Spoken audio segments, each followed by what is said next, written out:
What's going on, boxing fans? This is Kenneth, SBM Boxing. You can visit the web at www.sbmboxing.com. We're here to speak boxing. That's what we cover in SBM Boxing. Let's speak big money at the Boxing Genius House, post-fight, pre-fight. That's all we do. I'm excited about this fight. I'm excited about making this video. I'm excited about even covering this. But I hope this fight happens. I definitely hope this fight happens. What fight am I talking about? I'm talking about Provodnikov versus Rios. This fight's in the works. It's not set in contract yet. It's not set in stone. But this is the fight I've been won. Why? Stylistically, that is the fight to watch. Both of these guys are going toe-to-toe. This is definitely going to be a fight of the year. Like I said, it's not set in stone, but 140, 140 is the weight, and that's the issue. But why am I saying 140? You know, Rios wants this fight. Provodnikov wants this fight. Everybody, even Rios heard that, you know, everybody's been in his ear about, look, fight Provodnikov, fight Provodnikov. That'd be a definitely good fight for you. Everybody's been saying it. But the issue is the weight. The issue is the weight. And, you know, Provodnikov is WBO champ. He's WBO junior welterweight champ. Ruslan Provodnikov, he's feared by many. And he sparked. He definitely sparked, giving Timothy Bradley a run for his money and beating Mike Alvarado. Mike Alvarado beat Rios. You know? But Rios didn't beat Mike Alvarado, knocked him out. But we'll get into that a little bit more. But Banner Promotions, that's the main thing. Banner Promotions. What's Banner Promotions? It's a promoter. Who's the promoter? You got Artie Paluto. Who's Artie Paluto? He's the promoter for Ruslan Provodnikov. And he's basically saying 140 is the issue. He feels like Rios can't make 140. Matter of fact, he thinks Rios can't make 147. He can't make 154. That's the main issue. And Rios is not for, you know, there's a lot of fights lined up. Paluto said there's a lot of options for Provodnikov, and he just, you know, he would love to get Rios fight, but Rios doesn't look like it's going to be one of them. Doesn't look like it's going to be one of them whatsoever. The champ is going to come in at 140. Paluto said, you know what, the issue is my fighter's going to come in at 140. He understood that the Manny Pacquiao fight, Rios came in at actually over 147, but he had some issues. Why? Because he tested positive performance enhancers. Now, he realized that it wasn't Decadorblin, it wasn't Winster, it wasn't HGH, it wasn't testosterone or any of the major steroids or anything like that. It was something that just cut weight. That's it. Just help him out with weight, but still it's considered a performance enhancer. It's definitely banned. And Bob Arum said it, quote unquote, you know what, my fighter Rios, I can't deliver him at 147. I mean at 140. So if this Provodnikov fight happens, unless Rios can make 140, it's going to be at 140, 147. And you know, Paluto said, you know what, I'm not making my fighter fight at 140. There's a lot of options out there. I'm not. Yes, I took on Timothy Bradley at 147, but that was basically it was an opportunity that Provodnikov needed. It was a great opportunity because that's how Provodnikov exposed himself. Not exposed himself, where actually a lot of fans caught his attention. A lot of fans fell in love with him. Why? Because he gave Timothy Bradley, the champ, the run from his money. You know, you can show him some skills and give him a run. Give him a big run. And lined up big fights for, like Mike Alvarado. Now he's the champ. You know, and he doesn't want to risk his fighter. He doesn't want to risk the future of his fighter just to fight Rios. Now, he did say, you know, Timothy Bradley, Manny Pacquiao's and stuff like that.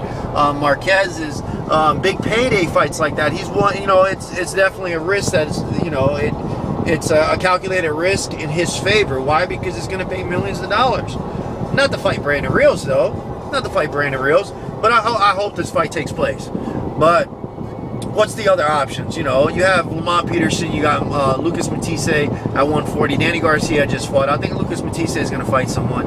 Adrian Broner staying at the 147. I figured that he was going to come at 140.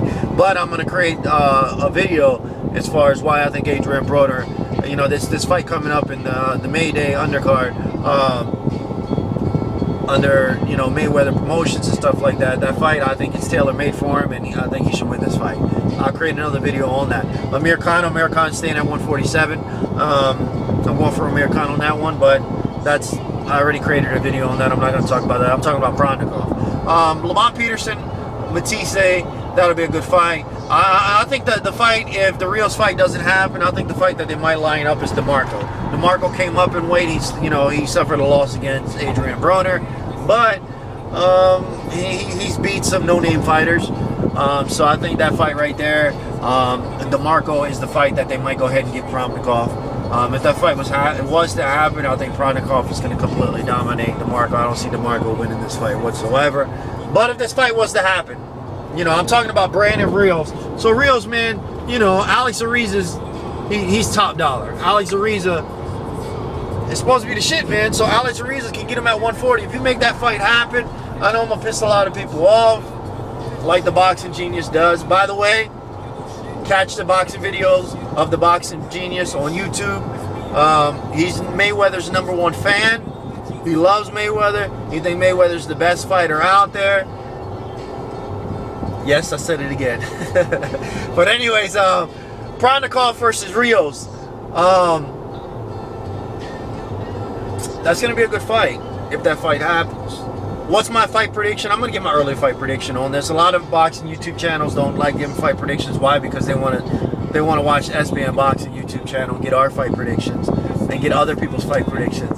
And then, you know, just basically say what we say, but just, you know, twist it around a little bit. It's like, I'm just joking. But what's my fight prediction? I'm just going to give it. That's it. I think Brandon Rios will beat Ruslan Provodnikov, to be honest with you. I understand. I get it. I understand. I get it. Don't throw out comments that I already know. It's fucking basics. I understand that Brandon Rios lost to Mike Alvarado.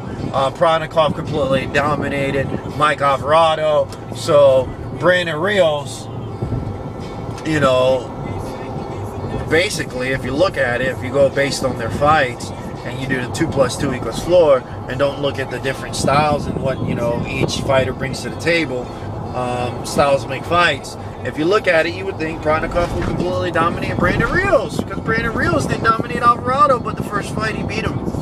Coming into the second fight, Brandon Rios took him lightly. Alvarado took Provodnikov lightly as well, didn't take him serious. But, you know, that's some factors a lot of people don't take under consideration. Maybe it's an excuse, maybe it's not. But I think there's a big difference.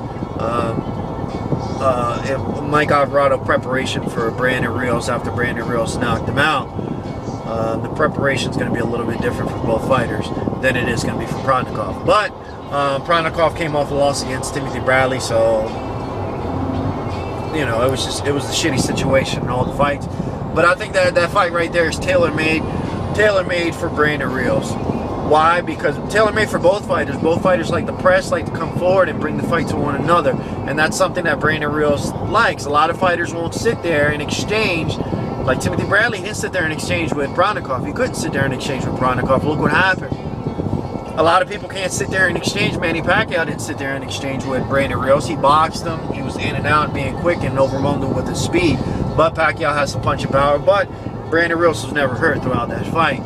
So Alvarado, first fight, tried to exchange with Brandon Rios, and guess what happened? Got his ass knocked out. Ref stopped the fight. So I honestly think both fighters are ruthless. Got some hands, got some punching power, and they're going to go toe-to-toe. They're going to toe-to-toe. Somebody's going to drop, and this fight's definitely not going to go the distance whatsoever. And I honestly think Ruslan Provodnikov is going to hit the canvas, and Brandon Rios is going to stand up and stay, you know, with his hands raised, and he's gonna knock out Provodnikov if Provodnikov doesn't box him. But anyways, guys, this is Kenneth, SBM Boxing. Friend request, subscribe. Let me know what you guys think. Brandon Rios versus Provodnikov, if that fight was gonna happen May or June. If not, who would you like to see Provodnikov fight? Because every other fight's basically taken out there. Would you see Provodnikov come up at 147? Who knows? But anyways, guys, friend request, subscribe. Have a good one.